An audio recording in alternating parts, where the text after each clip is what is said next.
नवरा बायकोचे नाते टिकवण्यासाठी काय करावे हा प्रश्न तर सर्वांनाच पडतो.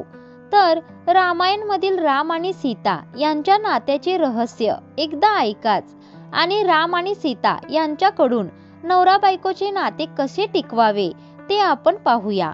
वाल्मिकी ऋषींनी त्यांच्या रामायणात रामाच्या रूपाने आदर्श जीवन कसे असावे याचा नीतिपाठ प्रस्तुत केला आहे. रामायण हे सर्वांनाच माहीत आहे. राम आणि सीता यांची जोडी ही अविस्मरणीय आणि आदर्श आहे. प्रभू श्रीराम यांनी एक पत्नी व्रत घेतले तर सीता माता यांनी पतीसाठी वनवास भोगला. तर यांच्या नात्यातील काय रहस्य असेल की यांचे नाते इतके अतूट होते. या कलियुगात प्रत्येक नवरा बायकोने श्रीराम आणि सीता माता यांच्यातील गुण स्वीकारले तर संसार तुटण्याचे प्रमाण कमी होईल. चला तर पाहूया अशा कोणत्या गोष्टी आहेत की ज्या आपल्याला आचरणात आणल्या पाहिजेत. पहिलीच आणि महत्त्वाची गोष्ट म्हणजे पती पत्नींमध्ये अहंकार नसावा. रामायणात जेव्हा सीतेचा स्वयंवर चालू होता तेव्हा शिवाचे धनुष्य तोडणाऱ्याशी सीतेचा विवाह होणार होता. ही अट सीतेचे वडील राजा जनक यांनी ठेवली होती. अनेक राजे आणि वीरांनी प्रयत्न केले पण कोणीही धनुष्य हलवू शकले नाही. तेव्हा विश्वामित्र ऋषींनी रामाला आज्ञा दिली आणि म्हणाले, जा राम, धनुष्य उचल. श्रीरामांनी प्रथम आपल्या गुरूंना नमस्कार केला, नंतर भगवान शंकरांचे ध्यान करून नमन केले आणि धनुष्य उचलले व खेळण्यासारखे तोडले. या घटनेत एक बोध दडला आहे. तात्विक दृष्ट्या समजून घेतल्यास धनुष्य हे अहंकाराचे प्रतीक आहे.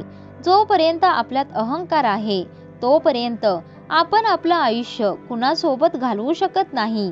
अहंकार मोडूनच वैवाहिक जीवनात प्रवेश करावा. पती पत्नींमध्ये अहंकार नसावा तरच जीवनात सुख शांती नांदू शकते. दुसरी म्हणजे पती पत्नींची एकमेकांवरील भक्ती आणि विश्वास.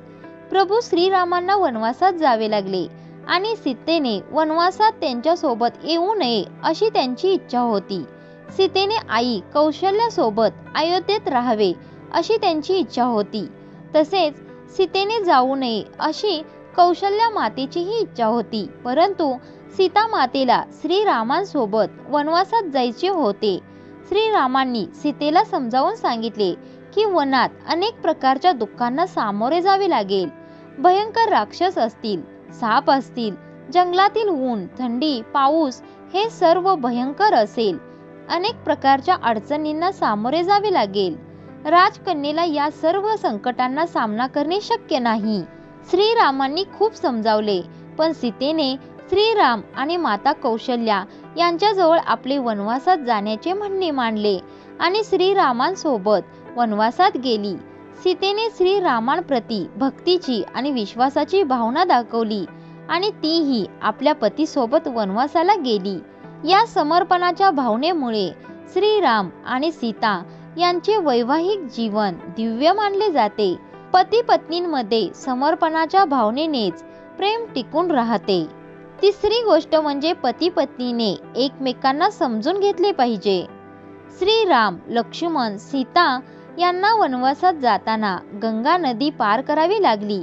त्यावेळी एका नाविकाने त्यांना नावेतून गंगा नदीच्या पलीकडे नेले होते. तेव्हा त्या नाववाल्याला देण्यासाठी श्रीरामांकडे काहीच नव्हते.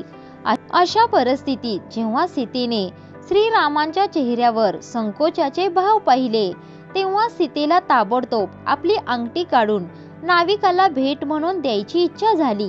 पण नाविकाने अंगठी घेतली नाही. वनवास संपवून परत येताना तुम्ही मला जे काही द्याल ते मी प्रसाद म्हणून स्वीकारेन असे त्याने सांगितले.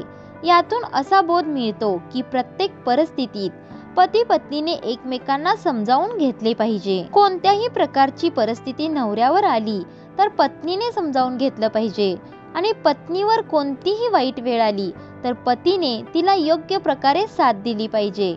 पती पत्नीचे नाते हे विश्वासावर, प्रेमावर अवलंबून आहे. हा व्हिडिओ तुम्हाला कसा वाटला ते कमेंटमध्ये नक्की सांगायचं. धन्यवाद.